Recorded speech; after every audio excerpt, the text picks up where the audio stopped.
Hello student, gametogenesis in human being में हमने study किया था मेल ह्यूमन बीइंग में होने वाला गैमेटोजेनेसिस, जिसे हम स्पर्मेटोजेनेसिस कहते हैं।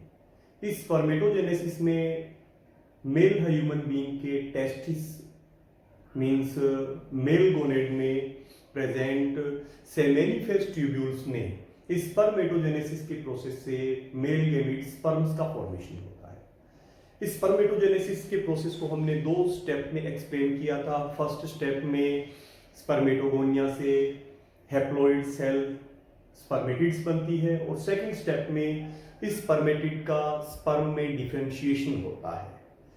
स्पर्मेटिड का जब स्पर्म में डिफरेंशिएशन होता है तो स्पर्मेटिड में से साइटोप्लाज्म और बहुत से ऑर्गेनेलीज जो है वो बाहर निकाल दिए जाते हैं।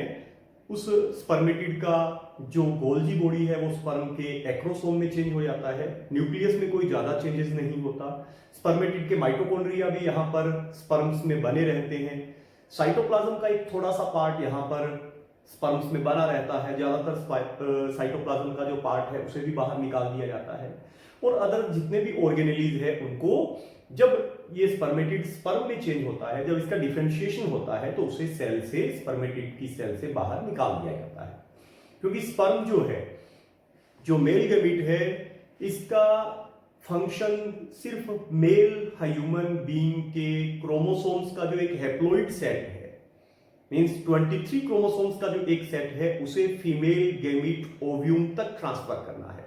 तो किसी तरीके का कोई फूड रिजर्व फूड मटेरियल भी यहां पर नहीं होता। ये एक मोटाइल स्ट्रक्चर है क्योंकि यही motile male gamete sperm move करते हुए वेजाइना से फैलोपियन ट्यूब तक पहुंचेंगे और जहां वो फीमेल एग को, फीमेल ओव्यूम को, फीमेल गैमीट को क्या करेंगे, फर्टिलाइज करेंगे।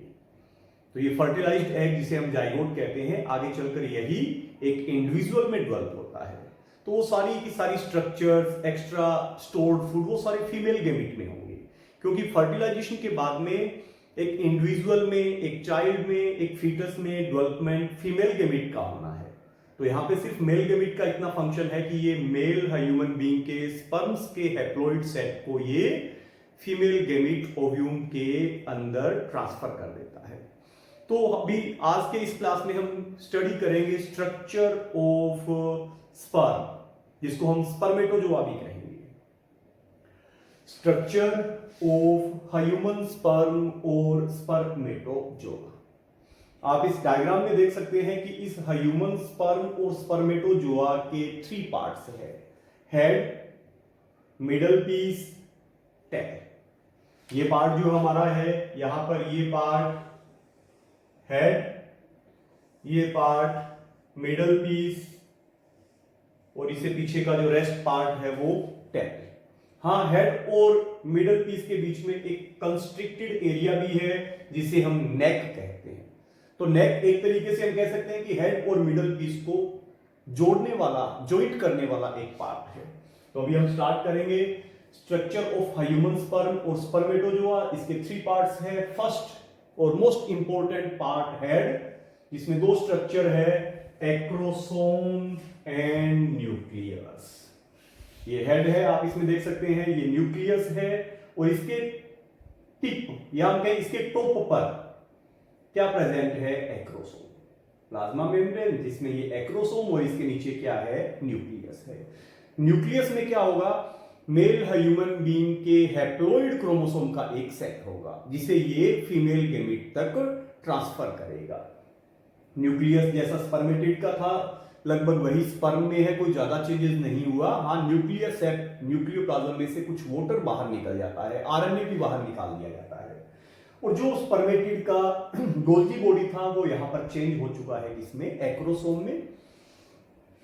अभी 2 main structure acrosome and nucleus head में प्रेजेंट है। यहां हेड में एक एक्टिवेशन हार्मोन भी होगा जिसे हम कहेंगे एंटी फर्टिलाइजिंग, क्योंकि जब फर्टिलाइजेशन होगा, जब मेल गैमीट और फीमेल गैमीट का फ्यूजन होगा तो पहले फीमेल गैमीट, ओव्यूम, एग एक हार्मोन रिलीज करेगा फर्टिलाइजिंग, और उस फर्टिलाइजिंग के रिएक्शन में मेल गैमीट स्पर्म एक हार्मोन रिलीज करेगा एंटी फर्टिलाइजिंग।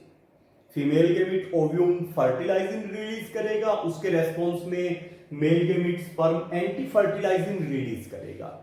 और अगर दोनों एक दूसरे के कॉम्पेटाइबल होंगे, मींस कॉम्पेटाइबल कब होंगे कि जब फीमेल गैमिट ओव्यूम और मेल गैमिट स्पर्म दोनों ह्यूमन बीइंग के हैं, तो इस कंडीशन में फीमेल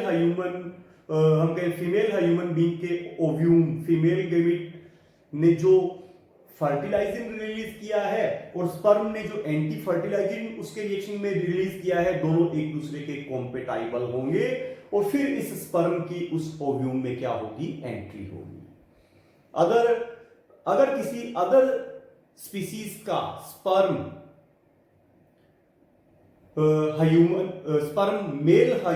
फीमेल ह्यूमन बीइंग या फीमेल ओव्यूम के साथ में अगर प्रेजेंट होगा, तो इस कंडीशन में फीमेल ओव्यूम या फीमेल गैमिट ओव्यूम ने जो फर्टिलाइजिंग रिलीज किया है, अदर स्पीसीज का जो स्पर्म है वो जो एंटी फर्टिलाइजिंग जो रिलीज करेगा, दोनों कॉम्पेटाइबल नहीं होंगे। तो इस कंडीशन में फर्टिलाइजेशन का प्रोसेस नहीं हो पाएगा। तो फर्टिलाइजेशन कब होगा कि जब फीमेल गैमिट का फर्टिलाइजिंग और मेल गैमिट का एंटी फर्टिलाइजिंग दोनों एक दूसरे के कॉम्पेटाइबल हो, जब दोनों एक ही स्पीसीज के हो। तो उस फर्टिलाइजिंग के रिएक्शन में ह्यूमन स्पर्म का जो हेड है वो एंटी फर्टिलाइजिंग रिलीज करता है, ये भी इसी हेड में प्रेजेंट होता है।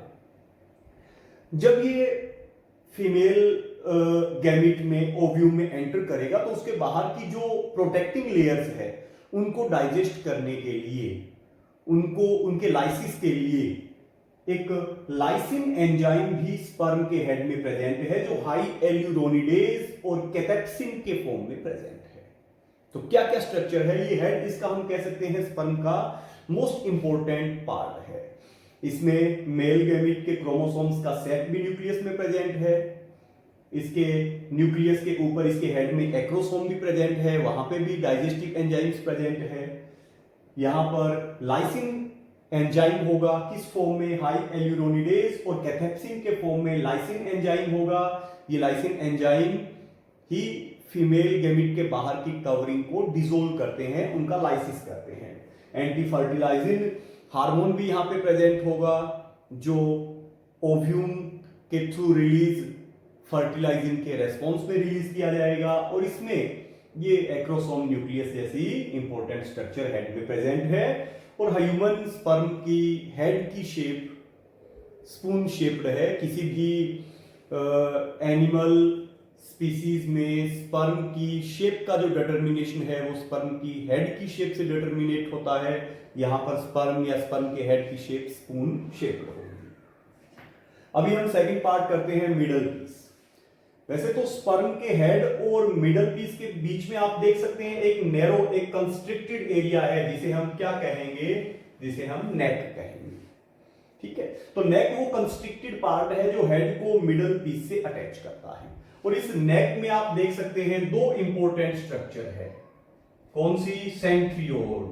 सेंट्रोसोम दो सेंट्रियोल से बना होता है, टू सेंट्रियोल है ये। एक ये वाला सेंट्रियोल, हेड में प्रेजेंट न्यूक्लियस के नीचे एक फोरो, एक हम कैविटी लाइक स्ट्रक्चर कह सकते हैं। इसके पास में ये वाला जो सेंट्रियोल है, ये वाला, ये मैंने इस तरीके से बनाया है। ये नियर न्यूक्लियस है तो इसे बोलते हैं प्रोक्सिमल। Proximal means near. ये वाला क्या है, ये स्पर्म की लॉन्गिट्यूडिनल एक्सिस है, ये वाली। तो ये वाला आप देख सकते हैं कि जो प्रोक्सिमल सेंट्रियोल है वो स्पर्म की लॉन्गिट्यूडिनल एक्सिस के परपेंडिकुलर है। ये लॉन्गिट्यूडिनल एक्सिस ये प्रेजेंट है ऐसे। तो लॉन्गिट्यूडिनल एक्सिस के परपेंडिकुलर है कौन सा, प्रोक्सिमल सेंट्रियोल।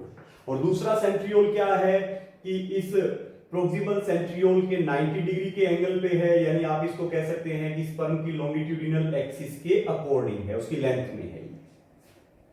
प्रोक्सिमल सेंट्रियोल का क्या फंक्शन है, प्रोक्सिमल सेंट्रियोल जो है फर्टिलाइजेशन जब होगा, जब ये sperm male gamete female gamete से फ्यूज होगा, जब जाइगोट बनेगा, तो उस जाइगोट में माइटोटिक स्पिंडल बनाने में हेल्पफुल है। क्योंकि जब जाइगोट बनेगा तो उसमें क्विकली माइटोटिक डिवीजन स्टार्ट होंगे।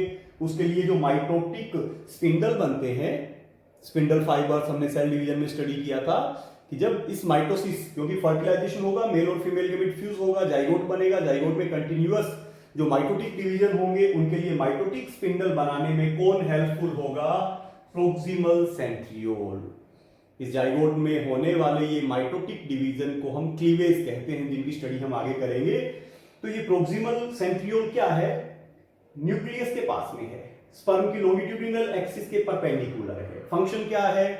फर्टिलाइजेशन के बाद में जाइगोट जो बनता है उसमें माइटोटिक स्पिंडल बनाने में हेल्पफुल है। फिर सेकंड आप देख सकते हैं ये वाला जो क्या होगा? प्रोक्सिमल के परपेंडिकुलर है। प्रोक्सिमल है ना, उसके 90 डिग्री के एंगल पे है। ये प्रोक्सिमल है, ये वाला डिस्टल है, ऐसे। तो ये क्या हम कह सकते हैं? ये इस तरीके से है, ये इस स्पर्म की लॉन्गिट्यूडिनल एक्सिस के पैरेलल है। इसका क्या फंक्शन है? Perpendicular to long axis, distal centriole. Distal इसलिए क्योंकि ये न्यूक्लियस से दूर है, distal centriole. Form the axis और एक्सियल फिलामेंट। ये जो डिस्टल सेंट्रियोल है, ये एक लॉन्ग थ्रेड लाइक फिलामेंट बनाता है। आप देख सकते हैं या नेक से, इस नेक में प्रेजेंट इस डिस्टल सेंट्रियोल से एक मैंने रोड लाइक, हम कह सकते हैं थिक थ्रेड लाइक स्ट्रक्चर बनाई है, यहां से लेके और बिल्कुल स्पर्म के लास्ट तक। इसे हम बोलेंगे एक्सियल फिलामेंट। Axial filament. तो डिस्टल सेंट्रियोल क्या बनाता है? एक्सियल फिलामेंट बनाता है, जो नेक से निकलकर मिडल पीस से होते हुए टेल के लास्ट पार्ट तक ये एक्सटेंड होता है। Structure of axial filament. अब ये जो एक्सियल फिलामेंट है, इसकी स्ट्रक्चर किसके सेम होगी? फ्लेजिलम के सेम होगी। मींस 9+2 स्ट्रक्चर इसमें प्रेजेंट होगी। ये हमने फ्लेजिलम की स्ट्रक्चर 11th में की थी, 9+2 स्ट्रक्चर। तो इसमें भी इस एक्सियल फिलामेंट की स्ट्रक्चर जो है वो फ्लेजिलम के जैसी होगी, 9+2 स्ट्रक्चर इसमें प्रेजेंट होगी। अभी हम मिडल पीस में देखें तो मिडल पीस में इस एक्सियल फिलामेंट के अराउंड इस तरीके से ये क्या प्रेजेंट है? माइटोकॉन्ड्रिया प्रेजेंट है। ये एक्सियल फिलामेंट है, इसके चारों ओर इस तरीके से, इधर फिर इधर फिर इधर इधर, ऐसे ऐसे, इधर, ये क्या प्रेजेंट है? माइटोकॉन्ड्रिया प्रेजेंट है। माइटोकॉन्ड्रिया की ये जो अरेंजमेंट जो किसके चारों ओर है? इस एक्सियल फिलामेंट के चारों ओर ये माइटोकॉन्ड्रिया की जो अरेंजमेंट है, इसे हम निबेन कर्व कहेंगे। क्या कहेंगे? निबेन कर्व। मिडल पीस में एक्सियल फिलामेंट के चारों ओर माइटोकॉन्ड्रिया की जो एक स्पेशल अरेंजमेंट है, उसे निबेन कर्व कहेंगे। माइटोकॉन्ड्रिया आप जानते हैं, माइटोकॉन्ड्रिया में रेस्पिरेटरी एंजाइम्स होंगे, जिससे फूड का ऑक्सीडेशन होगा, एनर्जी प्रोड्यूस होगी, जो स्पर्म की मोबिलिटी के लिए, स्पर्म की मूवमेंट के लिए बहुत जरूरी है। तो स्पर्म को मूव करने के लिए, उसे मूवमेंट देने के लिए इसके मिडल पीस में माइटोकॉन्ड्रिया या निबेन कर्व प्रेजेंट है। इस मिडल पीस के पेरिफेरल पार्ट में अगर हम यहां पे देखें इधर ये, तो इस पेरिफेरल पार्ट में बिल्कुल लिटिल अमाउंट में साइटोप्लाज्म भी प्रेजेंट है। ये हो गया ना इसका पेरिफेरल पार्ट। तो इस पेरिफेरल पार्ट में बिल्कुल लिटिल अमाउंट में क्या प्रेजेंट होगी? साइटोप्लाज्म प्रेजेंट होगी, जिसे हम कहेंगे मैनचेट। क्या कहेंगे? मैनचेट। तो मैनचेट के फॉर्म में यहां पर मिडल पीस के पेरिफेरल पार्ट में लिटिल अमाउंट ऑफ साइटोप्लाज्म भी प्रेजेंट होता है। अभी मिडल पीस किससे अटैच होता है? टेल से। मिडल पीस और टेल के बीच यहां पर स्पेशल एक रिंग के फॉर्म में एक सेंट्रियोल प्रेजेंट होता है, जिसे हम रिंग सेंट्रियोल या जेनसन्स रिंग कहेंगे। कहां होगा ये? Between middle piece and tail. एक तरीके से कह सकते हैं स्फिंक्टर का वर्क करेगा। स्फिंक्टर मसल्स देखें, स्फिंक्टर का वर्क करेगा जेनसन्स रिंग और रिंग सेंट्रियोल। क्या फंक्शन है? ये इस मिडल पीस में माइटोकॉन्ड्रिया की इस स्पेशल स्ट्रक्चर को बनाए रखता है। माइटोकॉन्ड्रिया की टेल में मूवमेंट को ये चेक करता है, रोकता है। जेनसन्स रिंग और रिंग सेंट्रियोल। अभी last part of sperm, tail. सबसे पहले पॉइंट कि ये स्पर्म का लॉन्गेस्ट पार्ट है, सबसे लंबा पार्ट है। टेल की भी अगर हम स्ट्रक्चर देखें तो इस टेल में भी दो पार्ट है। टेल का ये वाला पार्ट जो मेन पार्ट कह सकते हैं, मेन पार्ट ऑफ टेल, इसमें इस एक्सियल फिलामेंट के बाहर लिटिल अमाउंट में क्या प्रेजेंट है? साइटोप्लाज्म भी प्रेजेंट है। यहां सिर्फ एक्सियल फिलामेंट नहीं है, ये टेल का ये वाला पार्ट है ना इतना, इसमें एक्सियल फिलामेंट के बाहर आप देख सकते हैं क्या प्रेजेंट है, साइटोप्लाज्म भी प्रेजेंट है, और जो टेल का टर्मिनल पॉइंट है, जो लास्ट का पॉइंट है, वहां पर सिर्फ क्या प्रेजेंट है, वहां पर सिर्फ एक्सियल फिलामेंट प्रेजेंट है। ये आप जानेंगे। ये जो फ्लैजिला है, मीन्स हम कह सकते हैं कि जो टेल है, इस टेल की हेल्प से स्पर्म जो है वो मूव करते हैं। अभी एक बार में ह्यूमन बीइंग जब इजेकुलेशन करता है, जब सीमन का एक बार में इजेकुलेशन करता है फीमेल वेजाइना में, तो उसमें अबाउट 200 टू 300 मिलियन स्पर्म्स होते हैं। 200 टू 300 मिलियन स्पर्म्स होते हैं, जिनमें से 60% जो स्पर्म है वो नॉर्मल साइज के हैं, नॉर्मल मोबिलिटी के हैं। 40% स्पर्म जो है वो बहुत ही फास्ट मोबिलिटी की, उनकी मूवमेंट बहुत फास्ट होती है। वो 40% जो स्पर्म है वो बहुत ज्यादा एक्टिव होते हैं। यानी 40% स्पर्म में से कोई एक स्पर्म जो है वो फीमेल गैमीट ओव्यूम के साथ क्या होता है, फर्टिलाइज होता है। तो इस तरीके से ये स्पर्म्स जो है वो कहां बनेंगे, ये टेस्टिस की सेमेनिफेरस ट्यूब्यूल्स में बनेंगे, उसकी जर्मिनल एपिथेलियम में बनेंगे। जर्मिनल एपिथेलियम में बनकर, जर्मिनल एपिथेलियम की कौन सी सेल में, स्पर्मेटोगोनिया और मेल जर्म सेल में बनेंगे। बनकर उसी जर्मिनल एपिथेलियम की सर्टोली सेल्स में अपने हेड की हेल्प से उसके अंदर इंबेडेड हो जाएंगे। फिर मैच्योरेशन के बाद में उसी सेमेनिफेरस ट्यूब्यूल की कैविटी में ये फ्री हो जाएंगे। फिर ये टेस्टिस से निकलेंगे एपिडिडाइमिस, फिर एपिडिडाइमिस से ये कहां आएंगे, स्पर्म डक्ट से होते हुए इजेकुलेटरी डक्ट, और फिर यूरिनोजेनाइटल ट्रैक्ट के थ्रू ये बॉडी से बाहर इजेकुलेट किए जाते हैं। तो ये है स्ट्रक्चर ऑफ ह्यूमन स्पर्म और स्पर्मेटोजाइट।